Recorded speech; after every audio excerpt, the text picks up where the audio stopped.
Erin. Hi, Emmy. So here we are back again with an episode of Video and Vinyl Club.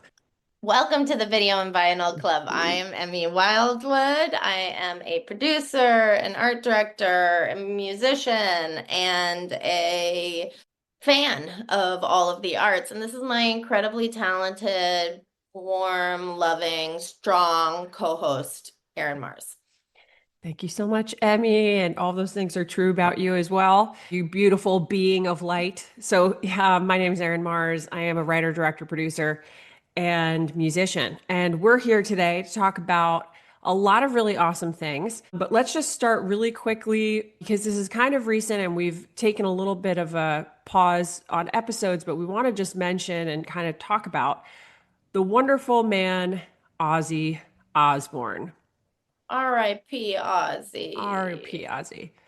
And obviously, I mean, you're a fan. Your dog is named Ozzy. Yes, I wouldn't say I was his number one fan, but Ozzy, my dog, was very rock and roll just right off the bat, and he just was giving Ozzy. And you know, I Ozzy Osbourne's an amazing performer. He is sort of the pinnacle of goth rock and metal. My mom always loved Ozzy Osbourne because he was melodic. She always said he can really sing, and I mean, Joni Mitchell's her favorite, but she always was like, Ozzy can really sing. There you go. Yeah. So there you go. And for people who do not know who Ozzy Osbourne is, which I think people kind of have either know him in two different ways if you know him at all. You either know him as one of the founders of the pioneering heavy metal band Black Sabbath, which started in 1968, or you know him as that kooky dad from the Osbournes, the Osbourne family, the reality television show that MTV put on, which kind of showed a completely different side of this guy who was known for biting the heads off of animals on stage.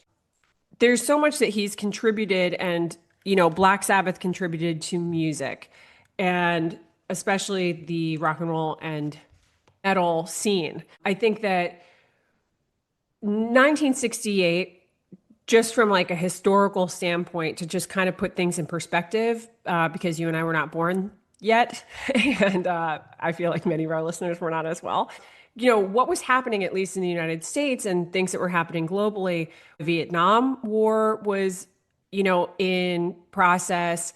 Shortly after in the US, we're dealing with Watergate in this time frame, leading up into the early 70s, where there was a lot of disruption and break in cultural traditions, as far as really religious traditions. And with Black Sabbath, that's referencing the Sabbath, which for people who don't even know what that is, that's a day of religious observance. So to say like Black Sabbath, you're really being like Devil Day, like yeah, it's kind of, really about that, just from the perspective of what that name really means. And it's kind of also like a kick against Catholicism, because Catholicism has played a major role in the history of everything, as far as if you're of a European background and even global.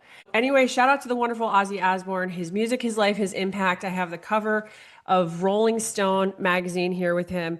Ozzy, known as the Prince of Darkness, he bids farewell to everybody. I also have this cover of, or not even the cover, the whole issue of the New York Post. That's all, folks. Heavy metal icon, Prince of Darkness, Ozzy, dead at Yes, 76. he was known for biting the head off of a bat.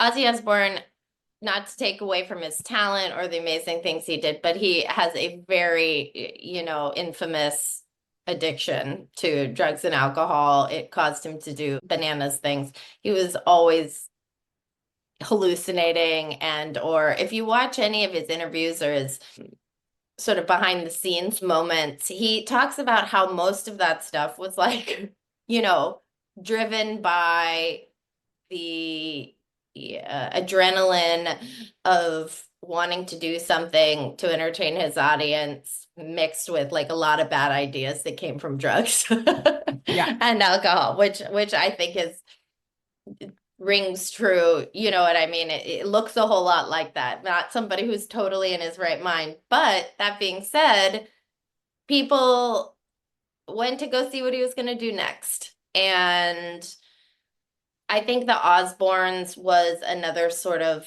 I mean, that was a pioneering moment for him. He was a pioneer of so many things, and it was really sad. I watched a little bit of the funeral procession to see all the people that came out for him and see it, Sharon crying. Yeah, Yeah. yeah. So RIP Ozzy, and I think that brings us into a really good segue of what we're Mhm. talking about today, as he is the Prince of Darkness. We're going to Yes. talk about another darkness, a film, a classic. You know, it is Halloween coming up, Erin.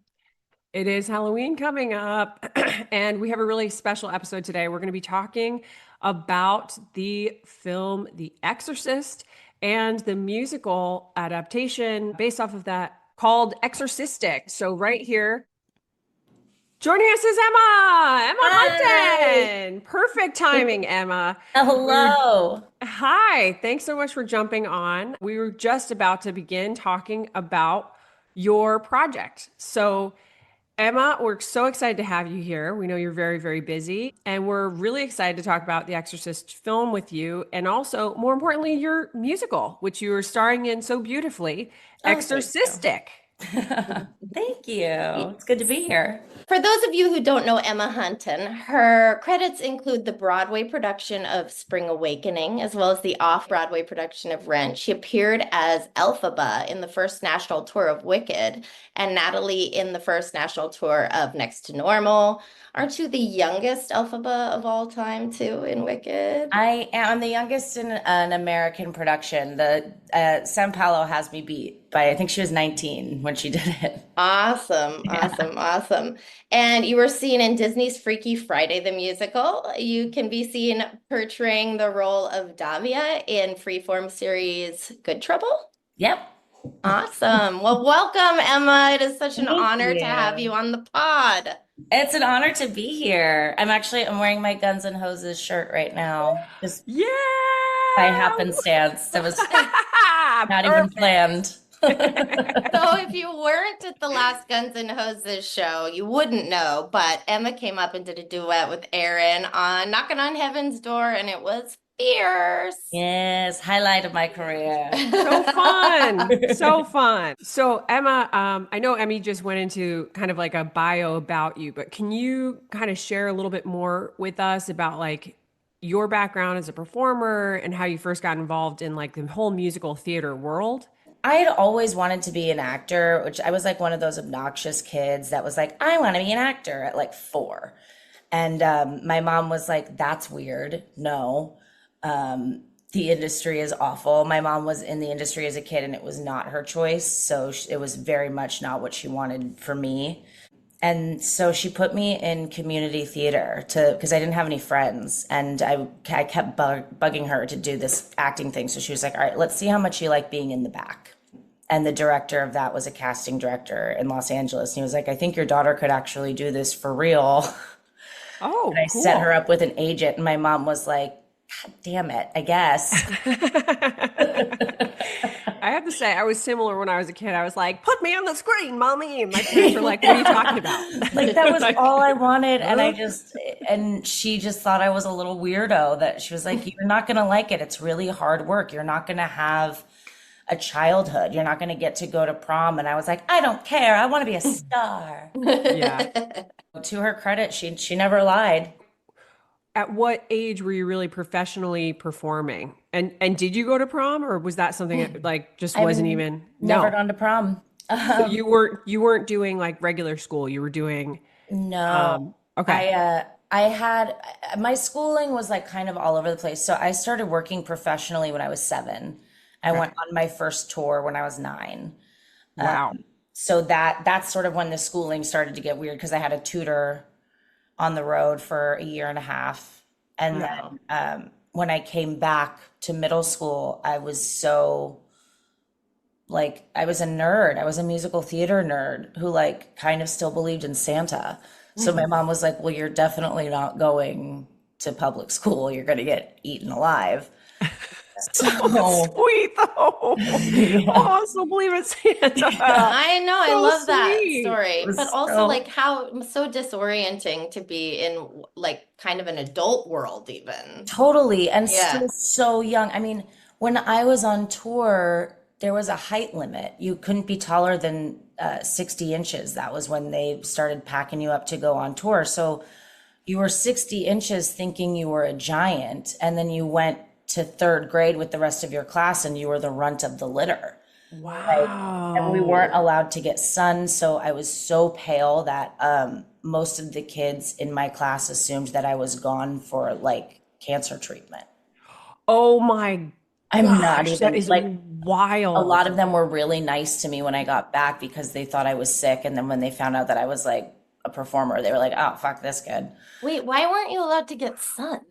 Because I was playing young Cosette and she was Oh, like an orphan. Ah, okay, that makes sense. That makes sense. wow. So for those Whoa. of you who don't know, Cosette in the musical Les Miserables, right? Yes, Yeah. yes. And she's an orphan and she's kept inside the whole Such a time. sweet So role. That's tough. I mean, you're like with a lot of adults as a kid, yeah. right? Yeah, there were three other kids that were my age on that tour. And we were like, if one had a sibling, we were lucky because it like widened the kid pool. Yeah. But like that was my entire youth. A year and a half of it was spent with like three other kids. And we were all in different grades and we were all going to school together because of the tutoring situation. So Yeah. it wasn't normal. And then Yeah. I went to a performing arts high school where then it like became competitive. Like I went from no other children in my year working Yes. to then going to a high school where everyone was like, "Did you go in for this? Did you go in for this? Oh, I can't believe she booked that." And it was like such polar Ugh. opposites to what I was used to. Like it was really, schooling for me was whiplash. But like no matter where I went, I did not fit in. Like it didn't matter Wow. if it was the normal kids or the performing kids. I was too weird for either of them. So you get through high school, and high school is like absolutely horrible for everybody. I mean, I Brutal. hated high school too, but I can't imagine it being on that level. At what point, like, did things kind of even out where you're like, okay, I'm back into loving this? Because I would imagine you still loved performing. Yeah, I'm not, unless you're like, actually, but I would assume, it's still worth it to you, right? totally. I mean, Okay. it for me, like most people, it wasn't until I left high school, and I was really lucky that I I didn't leave high school. I switched back to homeschooling when I was 16 because I did move to New York. So for me, Okay. it was like when I moved to New York, I guess really is when when everything started to sort of even out for me. When I stopped having teachers who had never become successful tell me how to be successful.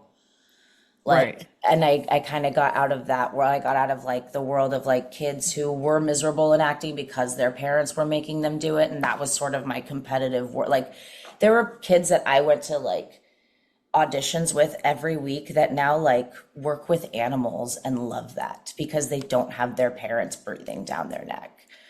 Yeah. Wow. And I think when I was sort of taken out of that competitive environment and put into a competitive environment where everyone wanted to be there and it was healthy and like because the theater world is very welcoming, Yeah. especially once you make it to like the professional side of it. It can still be competitive, but I think it's more everybody's sort of trying to help each other get through it. Yeah. And it's interesting too, you say that about New York, because I think a lot of people who aren't in the performing arts think about New York as like this place of chaos and or it's like so hard to sort of be seen there because there's so many people, but really for performers, it can be soothing balm because you're finally around people Like-minded who are people. like you. Yes. Yeah, and it's like, and I think it's also just like the melting pot that is New York City, right? It's like you have people who, it's mostly, I think, a performing friendly town, like, but you've also got people who are on the production side of things, people with different perspectives. But you're also meeting like people who are just figuring out how stressful it is to take the bar. You know what I mean? Like Yeah, yeah. you're surrounded by, I feel like New York goes through generations, and when you get here sort of like with your graduating class of New York, you're all sort of figuring things out at the same time, like where to get the best bagel, where to get the best pizza, how to survive Yeah, New York Totally. City it's in true. general. But New York gave me energy, especially when I was younger. Like it was very much the opposite of overwhelming. I'd wanted to live there my entire life. And I was finally surrounded by people who were just as excited about the concept of doing a workshop as I was, which is not an exciting concept to a lot of people. No, it's like Disneyland for performers Yeah. and artists and Is. musicians. Yeah, It Yeah. it's really is. And there's like something too, like when you hear about like going to CBGB or like, hearing about like all these like famous clubs where like all these like Studio 54, where all of these things happen that don't really exist anymore, but like are still like haunting these buildings that are still standing. Hmm. And then you get invited to something into one of those spaces and you feel cool Yeah. because you've heard about these places your entire life and you finally like know a band that's playing somewhere and you get to see them live in these spaces. It feels like, a part of old New York that I never got to experience is like still alive in those moments. yeah. Oh, absolutely. Yeah. Yeah. I don't know if you've read the book Please Kill Me, but it's about the oral punk history of New York City. Oh, And it's really fun. If you don't have it, you should totally buy it and check it out. There's I like want to. lines in it with, the interviews with Iggy Pop and just like all these dudes, you know, Debbie Harry. It's Of like this course. this golden part of like rock and roll and CBGBs and all this stuff happening. So you moved to New York, Mm. and then what would you say is the moment you knew you had maybe made it in Oh, that's a the good question. Yeah. industry? Ooh, that's tough. I mean, here's the thing. There are many, many times, I was just thinking about this the other day when I was like peeing on the toilet. How Where all the I, deep thoughts like, occur. it Yeah. really has like hit me at the most random times where I've been like, I have gotten to play every major, or if not most major female presenting roles in musical theater history in the last 10, 15 years that every woman has wanted to play. Like I've had the opportunity to do that, and that's friggin' crazy. Yeah. Oh, I And just got a little chill. yeah, like I it's really really, did. really, it's crazy. And when things are happening in the moment, things are so exciting, you don't really have a moment to pause and reflect and be really grateful for what's going on. And like there are moments now as an adult where I look back and I'm like, that's really crazy that I've gotten to do that. So I don't think I'll ever be content with like saying that I've made it because I think there's always so much further to go. Yeah. And success it's different sort of points, not one destination. I think there's like different sort of check marks that we hit along the way. But that being said, I do look back at my career that I've had. Like if that were it, I could be happy with what I've done because I do think I've done everything that I sort of can outside of originating a role, which is why Exorcistic has been so great. Let's jump into what's going on with Exorcistic. Aren't you a producer as well of this? I am a producer as well.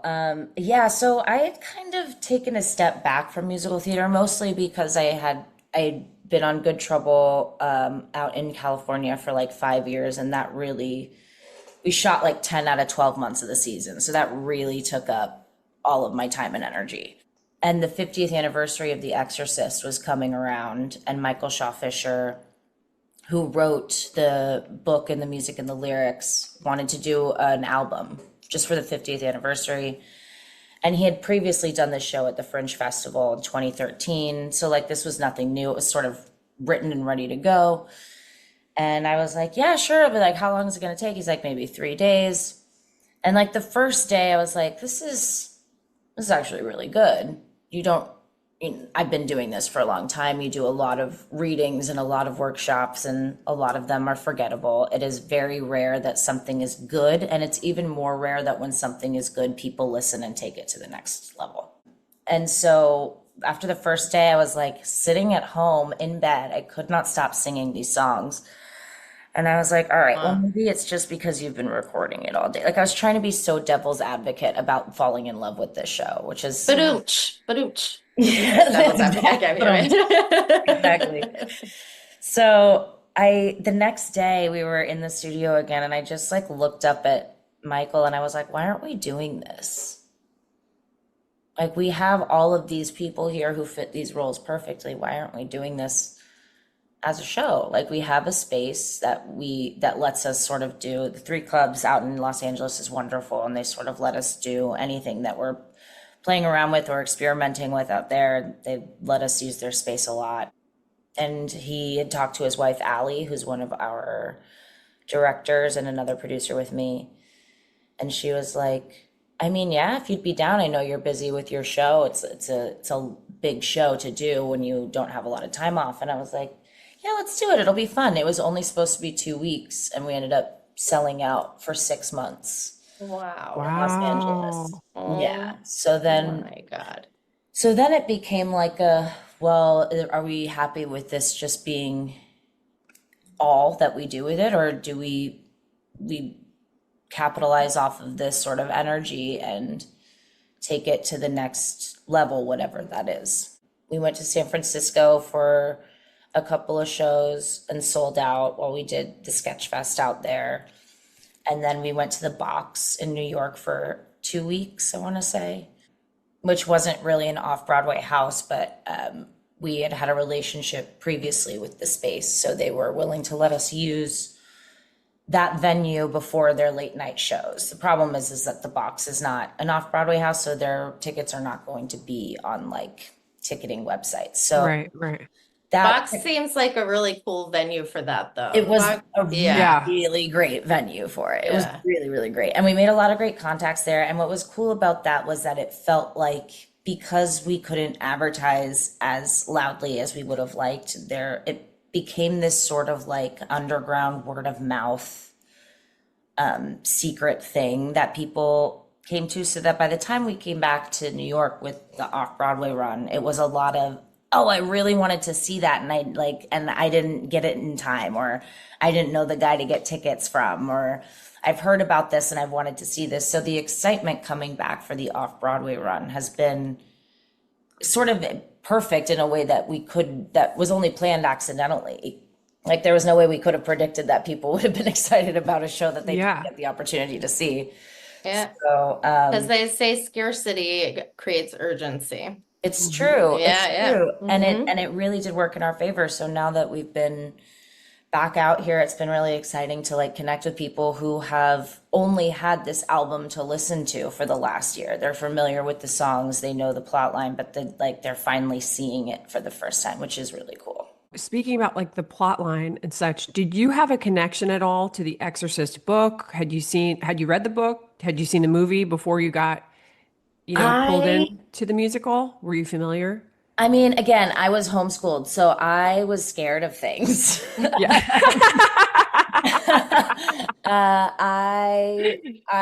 My mom did not like picking me up from sleepovers at 2 o'clock in the morning. And that was always sort of the rule in my house. My mom never really filtered media from me, but she did not like to be woken up at 2 o'clock in the morning. So if it was going to scare me, it was not allowed to be watched. And I also had a fear of like masks or like messed up faces, like, and I'm not just talking about like The Exorcist or Chucky. Like, I threw tantrums at Disneyland. I did not like Mickey. Like, I did not like people with Yeah, their yeah. faces in it. Okay. It was a So a lot thing. of this, yeah, it was like not your deal. Not my deal. I did not watch The Exorcist until I agreed to do this show 3 years ago. So I was in my 30s. The first Okay, and how was it when you first saw it?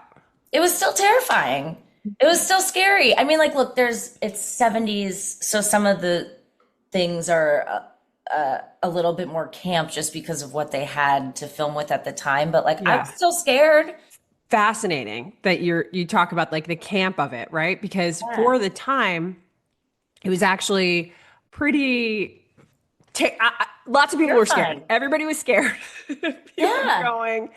And there's some references you guys drop about like people passing out in the theater and that kind of stuff.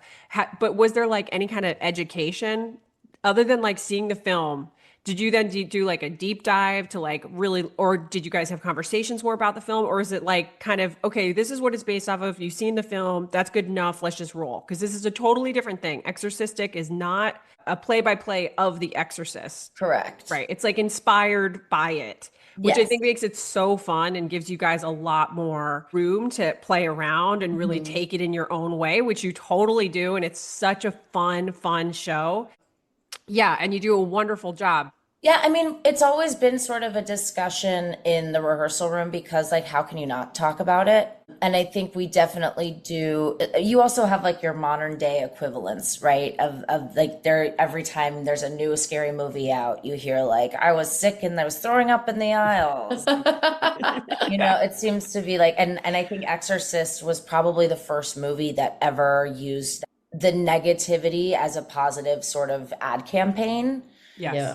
And so we've definitely had discussions about because people in our show have even been like, "Oh, it made me sick." It's like, really? It's streamers, like we. Yeah. So without giving too much away, we definitely pay homage to the moments in the movie, but I think because they are now looking back a little more camp and a little bit lower quality because it's the 70s, we give you those moments in camp, but we try to make up for the genuinely, truly terrifying moments in other ways when you don't know what's happening and you're not really quite sure if it's real or if it's fake, what you're watching on stage. So, Yes. because, and I think that's really smart on our directors, on Chad and Allie's behalf, because there's only so much you can do. We can't make me throw up in a theater space. Yeah. Right. And we're going to talk So, about what they did in the film. On December 26th, a movie called The Exorcist opened in theaters across the country. And since then, all hell has broken loose. Newsweek, February 2nd, 1974, quoted in Shock Value by Jason Zinnemann. So, The Exorcist is a 1973 American supernatural horror film directed by William Friedkin, adapted from William Peter Blatty's 1971 novel of the same name, and it's considered to be one of the greatest horror films ever made. While highly controversial right from the start for its subject, its imagery, and the theological implications. Reviews upon release were mixed, but audiences waited in long lines during cold weather to see this film. Some viewers even suffered adverse physical reactions, fainting or vomiting from the shocking scenes, such as realistic cerebral angiography, which we're going to get into that a little oh, bit later and what that is. Many children were actually allowed to see it, leading to charges that the Motion Picture Association of America had accommodated the studio by giving the film an R rating instead of an X to ensure the troubled production its commercial success. Several cities attempted to ban it outright or prevent children from attending. And at the end of its original theatrical run, the film grossed $193 million and has a lifetime gross of $441 million. And just for perspective, I think you only had 13 million to make the film. Anybody who says like, I love horror movies, if you haven't seen The Exorcist, I don't think you understand what a horror movie is because this film completely flipped the concept and took it to such another level. William Castle, if people are familiar with like Castle Pictures, and this is again like another monster movie horror film kind of reference I'm just gonna pull out here. He was known for putting films in, and this is like early like 1950s. John Waters actually talks about William Castle as like a big inspiration for him. So Castle would put out a picture and the first one he did, he like took out a mortgage on his own house and he makes this movie and he puts it in theaters and he had people who were entering the film sign insurance certificates in case they died in the film. It was like part of like this film's going to be so scary. He would do oh stuff my like that for his God. films. So for like House of Wax or no 13 Ghosts, which is another like old Yeah, horror yeah, movie, right? yeah. There's a scene in there where Vincent Price's wife, she's now like a ghost, and like suddenly the skeleton jumps up with blinking eyes. In the theater, he had rigged skeletons with glowing eyes that would swing over the audience as they're in the theater, and they're like, "Ah!" Like That's freaking out, iconic. right? Yeah. So he was like doing all this kind of stuff that was super B-rated, but people loved it. And so, Yeah. when they put out The Exorcist, they took kind of note from that book of like, we're going to advertise, we're going to build off of people freaking out and like let people talk about that more and push that as part of the way that people are going to find out about the movie. You know, theaters being like, we have a plumber on standby every night because people are throwing up because the scenes are so crazy. Like, Yep. you can't even get to the sink to wash your hands. Like all these things that were really like pumping up, which was kind of like a tip of the hat to William Castle. But They're all Yes. named William. I Yeah. All know. these brilliant horror guys are I named know. William. I know. It's like William. And then you're like, what'd they go by? Will, Billy, Bill. My No, God, it's a name with a lot of nicknames. I was just gonna say, just like to bridge off of that. So yeah, the cultural conversation around the film is what helped it to become the first horror film to be nominated for an Academy Award for Best Picture, as well Yeah. as 9 others. And I do, I've seen this movie a handful of times. My mom was terrified of it. I listened to a podcast on it about a year ago. So when I heard you guys were doing this musical, I was like, oh my God, because I learned so much, and I bring it up all the time on this podcast about the Yes. satanic panic. Yes. Yes, the satanic panic.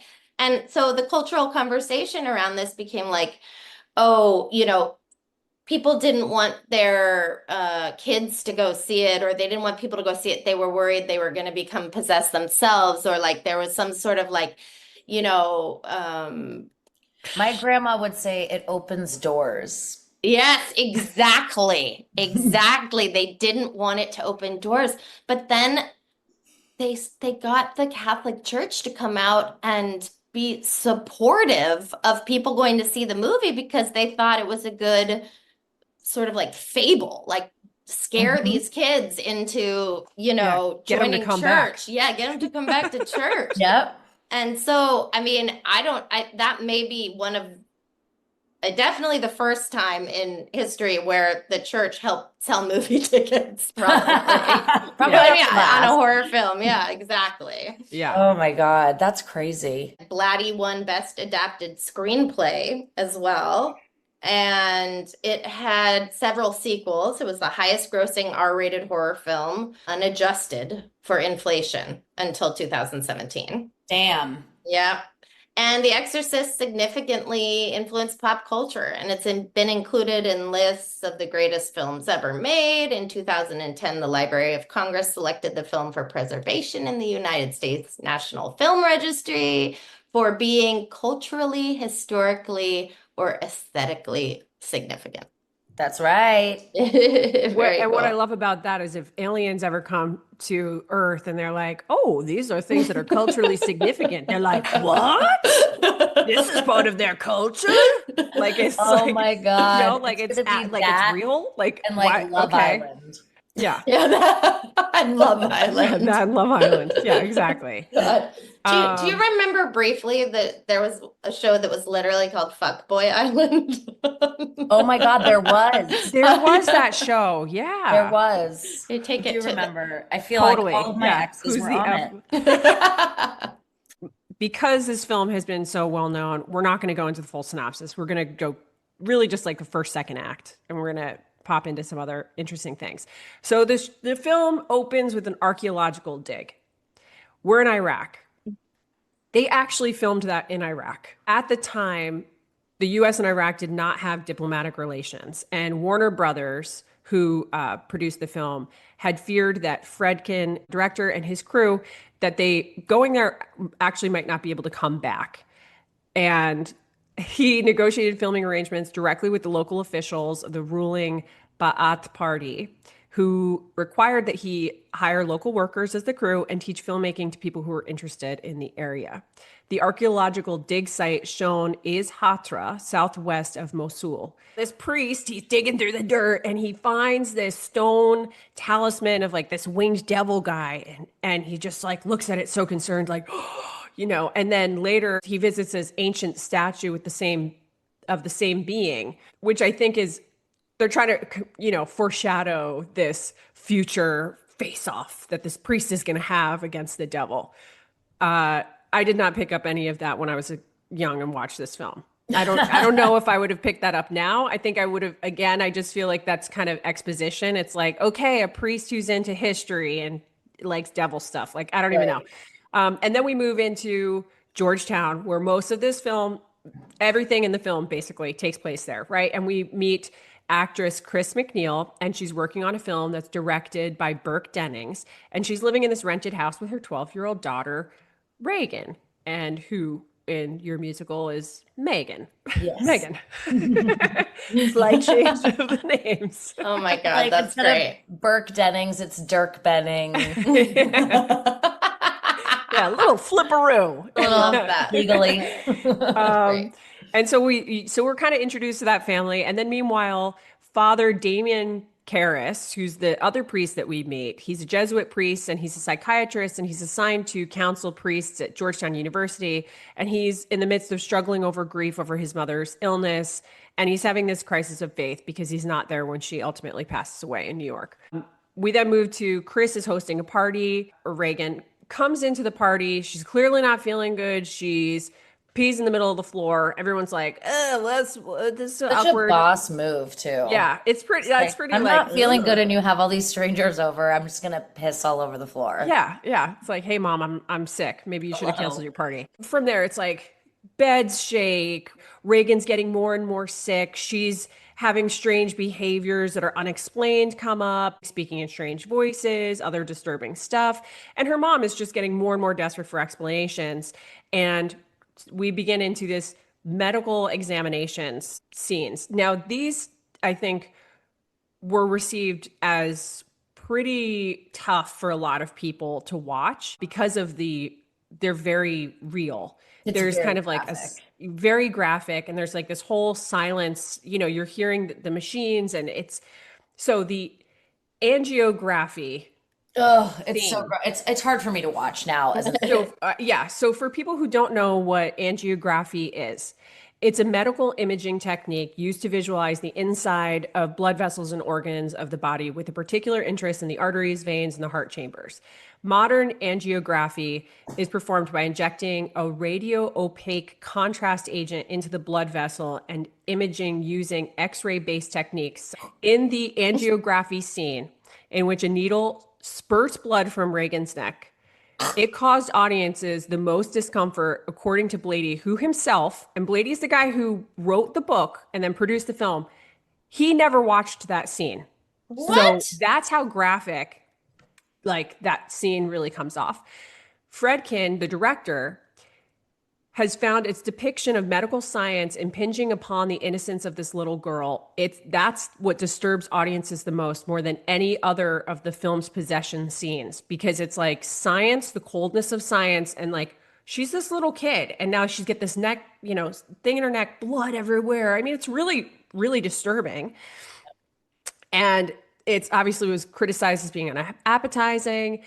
People said it was like a totally needless scene. But Obviously not. obviously not. Yeah. it contributes to Yeah. the unease and the Yeah. tension and like Yeah, and it's almost like a foreshadowing of, or it's like medicine possessing Reagan, but then we later have the demon possessing Reagan. You're seeing Right. almost just these two things. And in the book, Blady, when he goes through the medical things, and they're trying to diagnose Reagan with different stuff, there's then examples of situations that it could have actually been medically, this is what's happening, and this is a real explanation. In the film, they really cut all of that down don't because, do that, it's a movie. And so they really this is the scene that kind of encapsulates all of that. the Very guy good. who does that in the movie ended up being a murderer.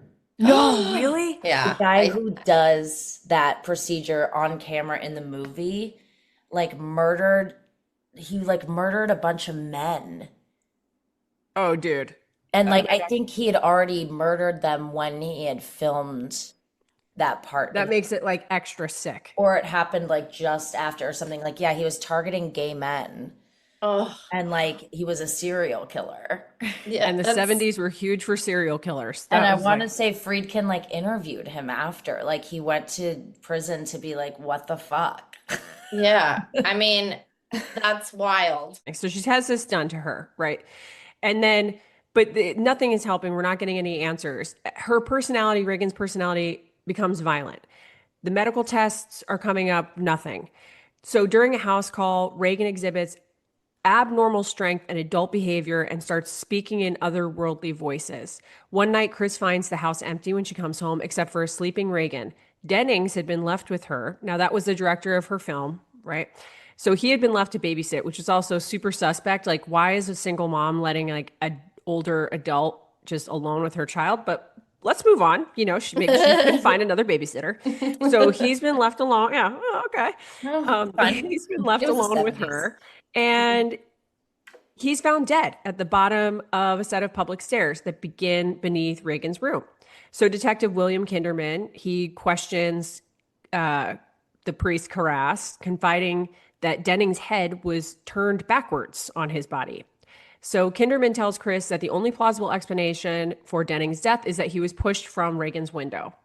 And as Kinderman leaves, a scarred and bloody Reagan has another violent fit, furiously masturbating with a crucifix, turning her head backward and speaking in the voice of Dennings. She's confined to her bedroom and strapped to the bed. Now convinced her daughter's possessed. I'm sorry, Emmy. You can't and then we're basically skip past that. Huh? What'd you say? You can't just skip past that part. Yes. So you don't masturbate with a crucifix? Yeah. At the time, Friedkin said that the scene's power over audiences came from its unusual combination of sex and religion. And to many viewers, it lasted much longer than the 50 seconds in which you see this happening. He ultimately decided that it was really about all 50 seconds was all the audience could take. The scene's power comes from Friedkin's head-on approach, centering it on a brightly lit screen, punctuating the thrusts with a stabbing sound, which is so true because it is very disturbing. It is gross. Now, Blatty, who had written the book and is producing the film, he pled with Friedkin to stop destroying the film because he was like, why are you putting this scene in? That's like, you're destroying the film. And Friedkin responded that scene would be one of the film's biggest draws. And when it turned out it was, Blatty found it terribly depressing. Yeah. He was like, oh, that's really sad. And then let's talk really quick about the head spinning, okay? Because as an actor, and Emma, obviously you're an actor, you know, in the musical, you don't spin your head. Right. Because who is an actor really is going to be able to like owl their neck around? I'm not that good. No, yeah, our joints don't work that way. So in that scene where Reagan's head rotates and it appears to be looking directly backward, all I can tell you is that the way you think I did it is not the way we did it, Friedkin told Castle of Frankenstein magazine at the time. Like the film's other special effects, it was performed live. A life-size animated dummy of Reagan was built that then spun the head. The scene's impact results from the audience not expecting it so soon after the crucifix scene. So the crucifix scene happens, now her head is spinning, and it's like, oh my gosh, this is like a roller coaster. You got to the top, you're going down, and you're going up, you're going down, you're going up. And Blady had argued against it. Again, Blady, the guy who wrote the book, and he's like, please, Friedkin, please stop putting all this crazy. You're making, I want the movie to be more like this. And like the classic producer director fighting about everything. Always. Yeah. And so he had argued against putting that in the film because it's neither in the novel nor the screenplay. So this is aspect that Friedkin was like, hey, you know, we should do this thing with the crucifix. I got an idea. Let's have her spin her head now. And so Blady had argued against this scene, telling Friedkin the supernatural doesn't mean impossible. And Friedkin inserted a shot of Karras suggesting the scene might be a hallucination. And when audience strongly reacted, Blady said, Friedkin proved me an idiot once again. So it's like Friedkin keeps putting in these scenes that are over the top. Blady's like, nobody's going to like it. They're not going to come. This is going to get the film bad rap. Meanwhile, everybody's like, this is crazy. I want to see more. Now, I just mentioned Blair, which for people who don't know, Blair is the name of the girl who plays Reagan in Linda Blair. Yeah. She was like Linda Blair. 12, 13 when she did that. And her performance, like I'm not even talking about like the possession stuff. When she's in the beginning, when she's in the basement, she's playing with that little clay bird. She is like giving such genuine, honest reactions and such a genuine, honest performance. for someone her age. I mean, I really do think that maybe I'm just too close to the project now at this point, but I think she was robbed of the Oscar because I know a lot of the drama with Eileen Dietz came out and the voice double, but like if you Yeah. really look at Linda Blair's performance singularly from start to finish, even without the whole possession, it's a really, really beautiful performance from an actor's standpoint. And the fact that she was so young when she did that and came from such an honest, vulnerable place is Oh my gosh. absolutely insane to me. Like that to me is like one of the most magical things about this movie that has like actually nothing to do with the movie is how wonderful Linda Blair's performance is in that show. And she's like 12. Totally. Totally. Like Man, you must be able to. That is so interesting. And that actually shows me like why you had such a deepened interest too in doing this musical because you were such a young performer. You probably can't even watch her in this without like relating to. I think of her as a kid and like what she was probably like on that set and like what like I mean I was on every set is an adult set because you're working with grown-ups but like that is truly like you are in an adult world and you are the only child in it and it's a very Wow. adult subject matter and I can't help but think of like how overwhelming and how probably it went right over her head because of how young she was and that's why she was able to give such an honest and true performance because I don't think at that age have understood the significance of repeatedly stabbing yourself in the vagina with a crucifix, especially So when I don't Yeah. have to film that scene. yes, Yeah. and so you're very correct, and I think this is a great opportunity to segue to talk about the casting of Reagan. So directors obviously they knew they had to have a young actress who's going to carry the film. And they had considered a bunch of different actresses who were more famous. They wanted to get Denise Nickerson, who played Violet Beauregard in Willy Wonka and the Chocolate Factory. Oh my Her, God. yep, her family read the script. And they're like, no way, that is way too dark. She's not doing it. Jamie Lee Curtis. They asked Janet Leigh if they could have cast Jamie Lee Curtis. Her mother was like, she's not even going to audition. No effing way. I don't want her to be a part of this project. They Wow. also considered older actresses until Eleanor Blair came in unannounced with her daughter, Linda, whose credits were primarily at that time just modeling and a single soap opera role. Fredkin later recalled her as smart but not precocious, cute but not beautiful, a normal, happy 12-year-old girl. He asked her if she knew what The Exorcist was about, and she told him she had read the book. It's about a little girl who gets possessed by the devil and does a whole bunch of bad things. Ellen Burstyn is the actress who plays her mother. So after she did some screen tests with Burstyn, she was cast. And after all these difficult scenes, should tiptoe around and giggle after every bit. Blady recalled. Friedkin said, there isn't one other actress I would have considered. At 12 to have like the not that they knew it at the time, but like the epitome of what the horror genre will become to known as, like the sort of the grandfather of horror and like Yeah. and you have no idea at that time that that's riding on your shoulders and like to hear that she was just having a blast with it is my favorite thing. Yeah. Yeah. She's like, no, that's cool. Like, whatever. Yeah, whatever. We talked about the crucifix thing. We've talked about the head spinning. Now let's talk about the spider walk scene. So they got a collegiate gymnastic person, gymnast, let me say that way. That makes more sense. So she's the person who the spider walk, and I feel like this is something that's ripped off in a lot of horror movies because it's so iconic. You know, this little girl, crack, crack, crack, and she's like backwards crawling So around. what's the spider walk? Talk about this. So Yeah. yes, and so this is something. Now, this is one of the things that you do, and you know, for people who are in yoga, you're doing like full bridge or whatever the thing's called. Yeah. And that's got to be a lot on your back. So in the film, they obviously had a stunt double. So how do you guys? How is it for you physically? You're in this horror musical, but like there's a lot of physicality that happens in your performance. Can you talk about that? There is. I mean, I have a very strict warm-up schedule because my body is so, I mean, I've got bruises everywhere and I never really know where they come from because I say this to our directors all the time, but it's like, you know, we know that we're playing pretend, but my body is going through a possession and exorcism every night and it doesn't know the difference. So it's pretty banged up every morning. Like Yeah. start days off are very sacred to me. I'm like, I think one day off I went to the Ren Fair and I was like, oh, big mistake, huge. So it's a like probably like a 30-minute long like stretching process where I make sure I get every nook and cranny. And in full transparency, we used to, before we brought it to New York, we used to have a big silks aerial moment for the levitation scene, and the space that we're in doesn't allow us to do that at the moment. So I've incorporated this warm up to accommodate this big silks aerial thing that I have to do. So I'm really nice and warm by the time we get there.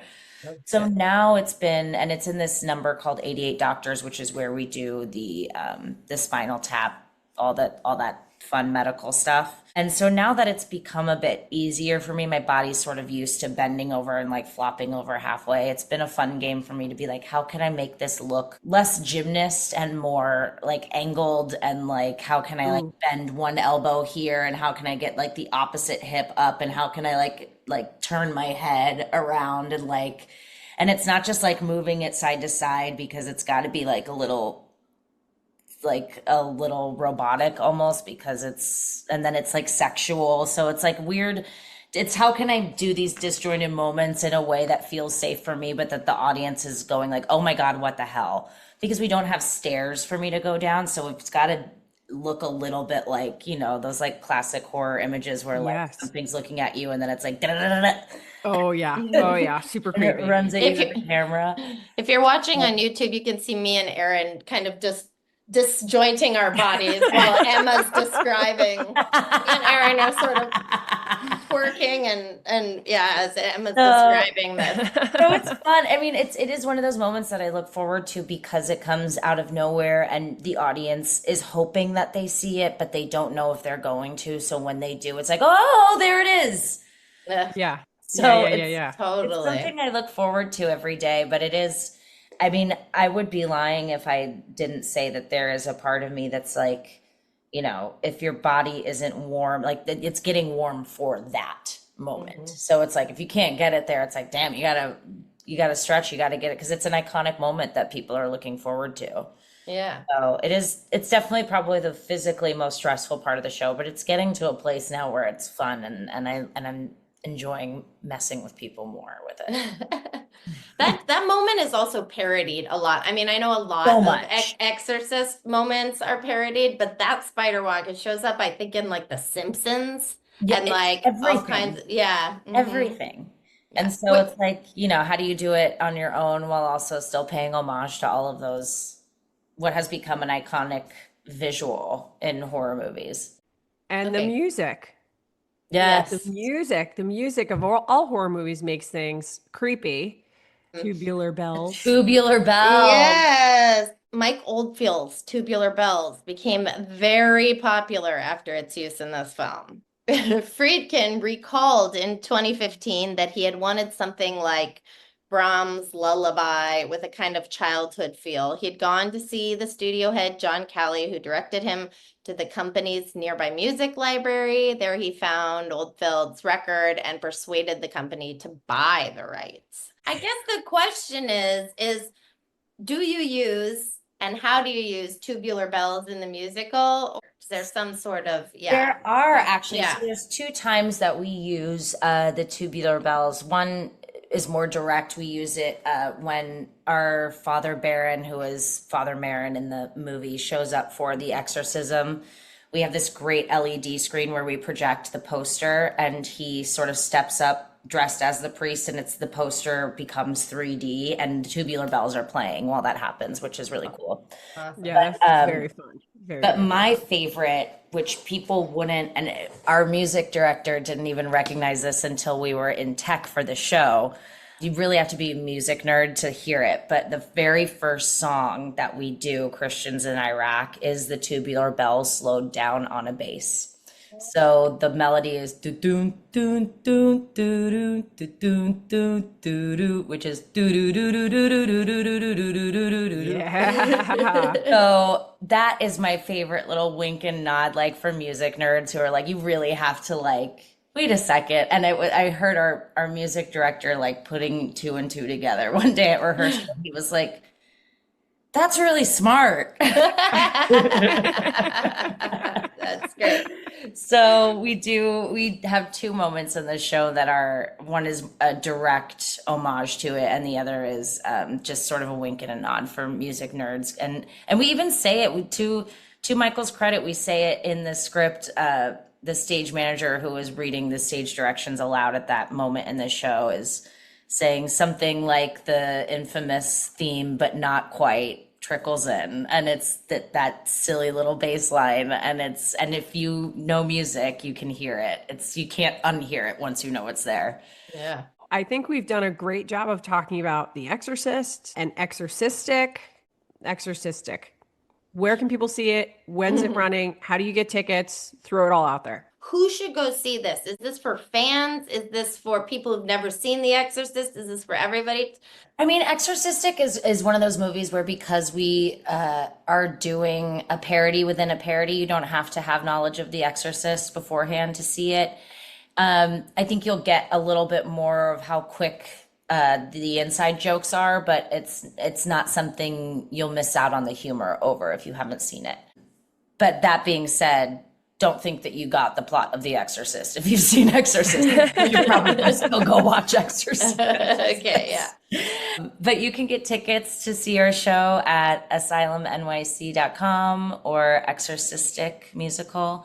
We're online, Exorcistic Musical on Instagram. And we run right now, we just got extended through till Halloween.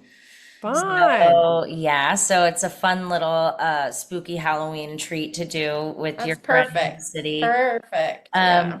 We basically, our tagline, I was joking that we can't say this anymore because it's not true, but we used to say, like, not a show for your grandma, but now we've had like 3 different grandmas come to the show and they're like, I remember when this came out when I was in my 20s and it's so great. And I'm like, well, I guess it really is a show for everybody. Maybe it is a show for grandma. I told someone not to bring their kids, and they brought their 13-year-old. They're like, they get it, It's like some kids get it, some kids don't. It's really, what your personal comfort level is. I will say we are very raunchy, and we are very vulgar, but it is all in good fun. Yeah. So if you like some silly body humor, some very self-aware theater, and some amazing singing. I mean, my God, there's incredible singing. Like, Emma, you are incredible as a singer. Oh, thank you. The whole cast is fantastic, but like, wow, it's just popping the whole time. You're really like blaring. So it's cool. If I say this all the time, but if it wasn't such a fun show and such a great environment backstage, like, all these people truly are so wonderful, this show would not be so easy to do. I've done shows that are vocally easier than this show that feel harder because it's just either the show sucks or the people suck or whatever, the schedule sucks. But like this show and these people have really created such a lovely working environment to do something so hard, because it's really hard. You said that you were sort of stepping back into the musical theater world after being on Good Trouble for so long. So you feel like you're in a challenge moment. So this is the moment to go see Emma break back into her music. That's right. Come see us. Welcome back. Thank you. Good to be back. Yeah. Well, Emma, it was a pleasure to talk to you. Yeah, thanks for having me. I mean, we have spent an hour and 20 minutes with Emma, and I feel like we barely skimmed the surface there. So I love you guys. Thank you. No, that was really fun. It was fun to hear your thoughts on the movie and your personal connection with it. And it's so, to me, one of the most interesting parts is that you shared about your experience as an actress as a child, and how and then really comparing that to Linda's, it really does parallel. Yeah, that's great. And that's not even something I realized until we did this podcast. So it was very lovely. Yeah, I think that's really, really neat. So thank you for sharing and opening up about that part. Yeah, thanks for having me. Mm-hmm. Yeah. So, Emma, maybe we'll have you on again. Who knows? But everybody who's listening, you have to go see Exorcistic. Buy your tickets, running till the end of October. And tune in to the Video and Vinyl Club, available to listen where you listen to your podcasts. We're on Spotify, iTunes, anywhere you go. We're on a bunch of different platforms. Again, Emma, such a pleasure. Thank you. And Thank for our you. regular listeners, if you've listened to this episode, you enjoyed this episode, stay tuned for more. We are moving on to our next monster series where we're going to talk about Zombies versus sandwiches. zombies, the living dead. Yes. So anyway, again, Emma, thank you so much. Thank you. Have a good one, y'all. Emma and Emmy, we've got all the Thank you, E's here Emma. today. All the E's. Yeah. Hey, Oh, triple E. Yeah. So thank you so much. Emmy, love you. Emma, Love love you. you. Thank you so Love you, much, love you. everybody. Bye. 1,